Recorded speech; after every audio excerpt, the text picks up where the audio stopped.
Welcome back to the marketplace. This is our look at the NBL's free agency period, and we are at the start of July, and it's a very interesting stage. We've got some teams who are just about locked and loaded for NBL 25, and we've got some others who are about to head to Summer League and do some serious shopping. I'm Jack Heverin, Derek Rucker alongside me. Ruck, great to have you in the marketplace studio, and we've got some teams, as I said, that are nearly ready to go and others that have still got a lot of work to do. Well, Jack, it's great to be back, and we're just over halfway through the offseason. There's been so many great moves, and it's been an exciting offseason. But now it's time to build up to the start of the regular season, and there's still some moves to be made. But today we're going to look at what has been done and where teams can continue to improve their opportunity to compete for a title. Well, let's jump straight into the big story of the last couple of days, and that is Jaylen Adams returns to the Sydney Kings. Now, it was only last week, as we can see the Kings depth chart here, it was only last week that there were suggestions that Jaylen wouldn't be coming back and potentially even Adelaide as a new home. But the Kings and their front office, as they've shown time and time again, they get deals done. They're familiar with Jaylen Adams. We understand that he is an MVP, impact-type player anytime he takes the floor. Now, last season, we did not see the best of him, but the Kings have decided to go back with him again, and I'm all for the move. I think it's outstanding. They know what he's about, and they understand under this coach, Brian Goorjian, we've sung his praises, and deservedly so. But Brian Goorjian is not going to present the same problems that Jaylen Adams had last year with the coach. And not to say that I'm absolving Jaylen from any responsibility or accountability with what happened last year at Sydney, but sometimes players and coaches, and in particular point guards and coaches, don't see eye to eye, and some athletes can be adversely impacted by that failed relationship. That's what we saw with Adams. That won't be the case this season in Sydney. He'll be back to an MVP level. Try and help us understand a little bit, if you can, the player-coach conversation, because Brian Goorjian is his own man. We know that. You know that better than most. What sort of man-to-man conversation do you think would have gone on between Goorjian and Jaylen before they pulled the trigger on this? I was recruited by Brian Goorjian 25 years ago, and he is a master recruiter. He knows everybody's game. He knows your weaknesses, and he is direct and forthright in his assessment in how he can make you a better player. I guarantee you he did that with Jaylen Adams. And all the reporting was saying that Jaylen was close to signing with Adelaide.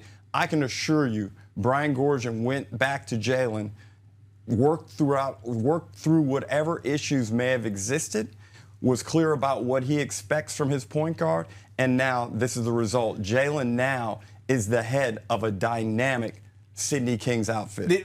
And you can see here, this roster that's assembled right now is very, very good. There's no two ways to go about this.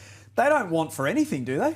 They don't. And everyone laughed at me. We did the free agency program here a month, 6 weeks ago, and I said the Sydney Kings are going to be in the championship series next season. This was before they even started to add more free agency pieces. That team right there, that team's going to the championship series. I will walk from Brisbane to Perth if they don't make it into the championship series. An outstanding job by everyone involved down there, and that's the way you bounce back from adversity or from a bad season. If you're a top-level franchise, you don't mess around and bring everybody back and hope things get better. No, you act, you're progressive, and you get it done, and that is a banging lineup. What would you say to those who have now looked at this Sydney roster and said, that's all great, but there's only one ball out there? No, that's a fallacy.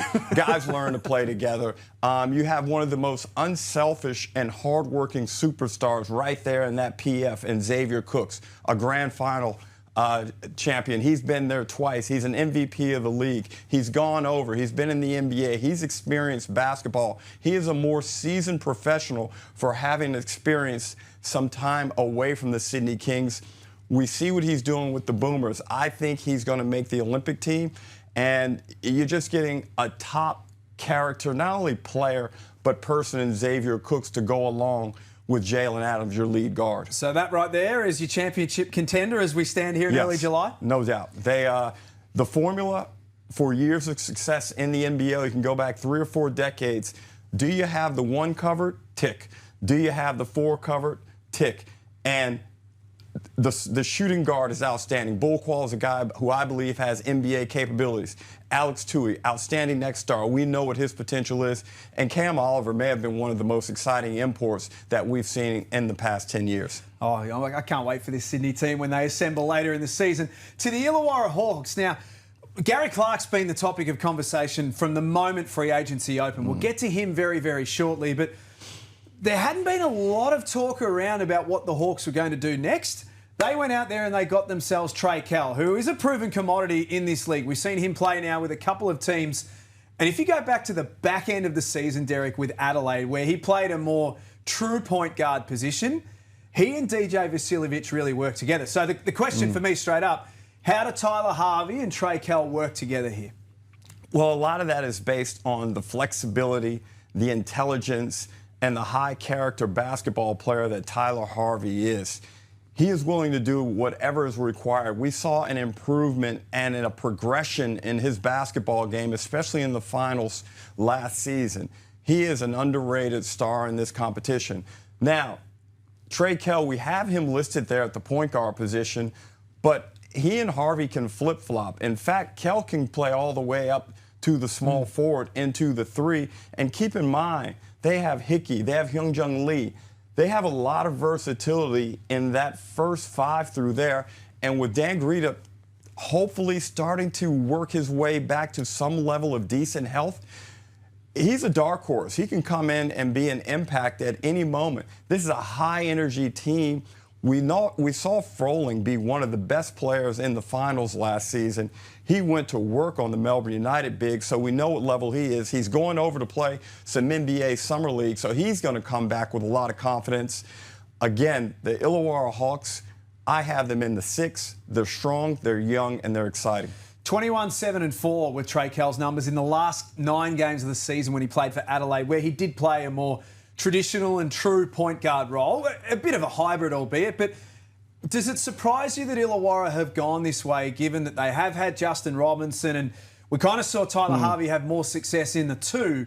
Does it surprise you that they haven't gone for a true and traditional point guard? Well, I believe that Tatum believes in his guys' ability just to play basketball. I like Trey Kell from the moment he stepped into the competition. He had bad luck when he was with the Phoenix with his injuries. Yep. Last year, as you pointed out, he went through a tear there where he and DJ Vasiljevic were the backcourt for a while for probably 6 to 7 rounds of the season, and he featured prominently. So I'm not concerned about his ability to play with a high-usage guard because he's shown he can do that. I don't really think he's an alpha per se, but at times he can play your lead dog. Now, what do they do at that powered forward situation? That's the glaring gap now, isn't it? That's the gap. Gary Clark would have put this team at a level that was very high, where a lot of other teams would start to shake and shiver. But can they go out in the open market? Can they go to Vegas and find an import at Summer League that can come and fill that spot? If they do, and let's assume that it's not Gary Clark at this stage, but if they do go and land a real blue chip man at the 4 position, are they a top 4 team again, or are they even better than that? I think they're a top 4 team. Justin Tatum is going to be more comfortable with what he's trying to do. He put in some things last season that worked. They were very close. They were very close in that Melbourne United series of knocking them off, which would have been a fantastic achievement. But keep in mind, the Tatum family right now is rolling. Oh, are they ever? They're rolling. Also very rich. You always got to be in other people's money. I'm just talking about how they feel as humans. You know, the confidence. You can just see them emanating positivity. He's going to come back over here off of the tremendous success his son is having. Not to mention the networking he's probably doing over there. He can fill that spot quite easily. Keep an eye on Lockie Olbrich as well. Just remember that we said this is absolutely starring in the NZNBL at the moment, so he'll be better for the off-season as well. So the Illawarra Hawks are in good shape at the moment. The Perth Wildcats, they've been sitting back and been pretty patient of recent times. They've got an import slot that we'll get to shortly as well, but the big signing for them in the last few days has been Ethan Almanza, who took himself out of the NBA draft, is now going to be a part of the Next Stars program heading into NBL 25. And much like Alex Sarr, he's not there to take up a spot. He's there to play a role in this team. Well, I did a lot of research this morning and was speaking to a couple of NBA executives, and they feel that upon arrival in Perth, that Almanza will be better positioned to have an impact than Alex Sarr was at the same time. Now, they're not saying that his ceiling is as high as Sarr's. Sarr, who is now a member of the Washington Wizards, number 2 overall pick in this season, in this offseason's draft. But this might suit the Wildcats better from a playing perspective and an impact spot. It took Sarr time to kind of figure his way out. If Almanza's a little bit more seasoned and can provide 10 to 20 minutes of really good basketball, 20 minutes on the high side, 10 on the minimum per game, then this roster is really good. I thought there were times last year where Sarr's inexperience kind of showed, and that's to be expected. He was only 18 years old. But with Almanza a little bit more seasoned, this might really suit the Wildcats very well. Obviously, they brought Doolittle back. There's not much change in that first 5, and while we were probably tainted by what we saw Tasmania do to them in the semifinal, make no mistake, they were a good team all season. Yeah. They were really good all season.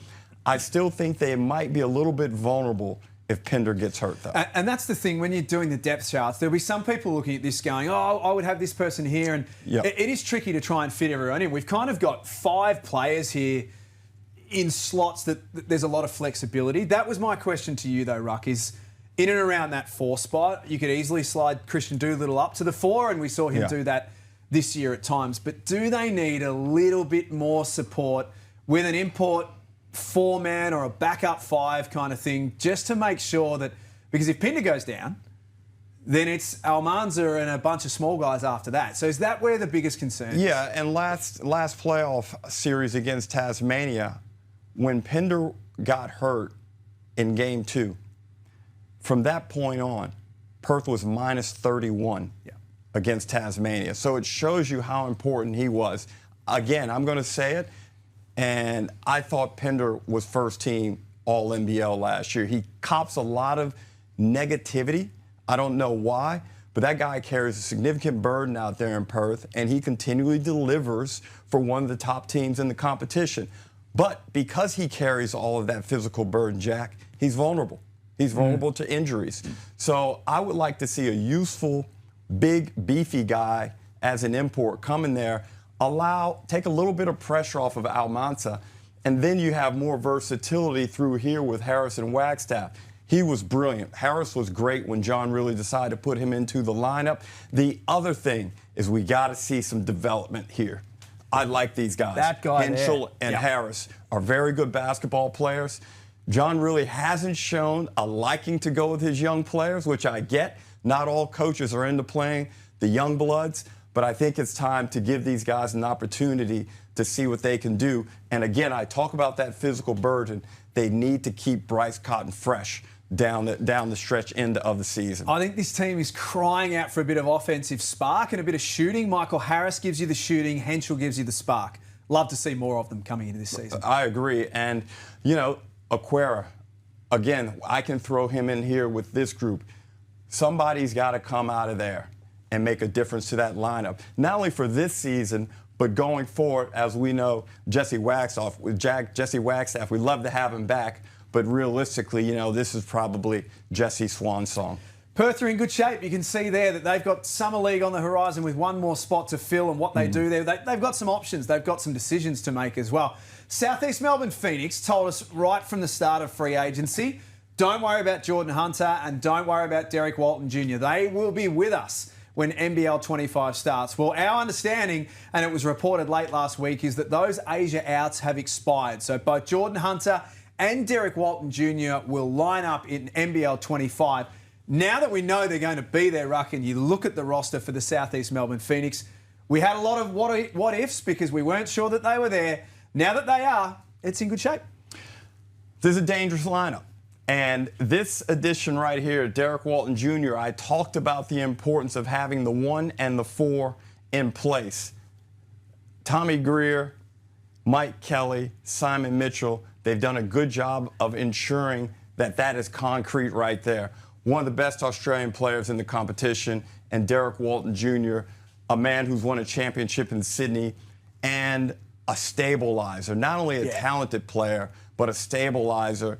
And when you talk about a stabilizer, who is that going to impact the most in this lineup and perhaps throughout the competition this season? There's one man, Nathan Sobey, one of the most talented, athletic, and polarizing players in the competition. But when that guy gets cooking, I got a chance to watch him for years in Brisbane. There are very few players that can reach the heights that Nathan can. And I think the way it's panned out, when he first signed there, things didn't look as promising for him personally. Yeah. But now, the way the roster has shaped, Nathan Sobey is in a great situation to excel.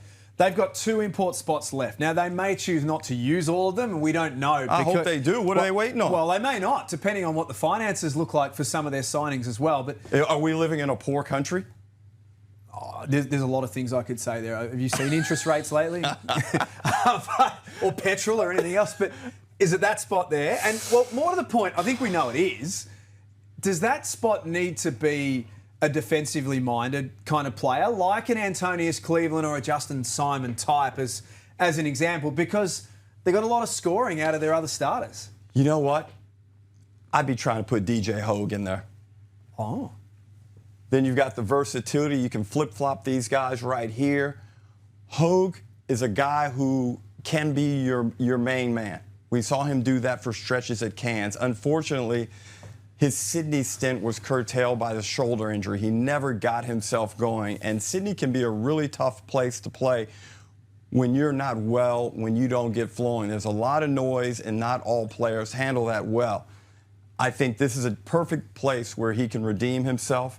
Again, I'm not sure what the finances look like. I'm not sure how much they're willing to spend. But if we take that out of it and we look purely at the basketball makeup, man, you put a DJ Hogue, or as you said, an Antonius Cleveland, someone who's a bit more defensive-minded, because there have been murmurings, oh, who's going to guard, blah, blah, blah. I don't think they're really worried about all of that right now. I think they just want to get some wins and start to build some momentum again in a positive direction and show that fan base out in the heartland that this is a team that's going to be in the playoffs. Any concerns in the 5 spot? None. I love Jordy Hunter. He's durable, but what do we do right here in the backup? That's kind of more what I'm referencing. Yeah, I think that's a pretty easy spot to fill. How that shapes up, I don't know, but or maybe you even can go a local, try and get a local 3, and then go with an import here.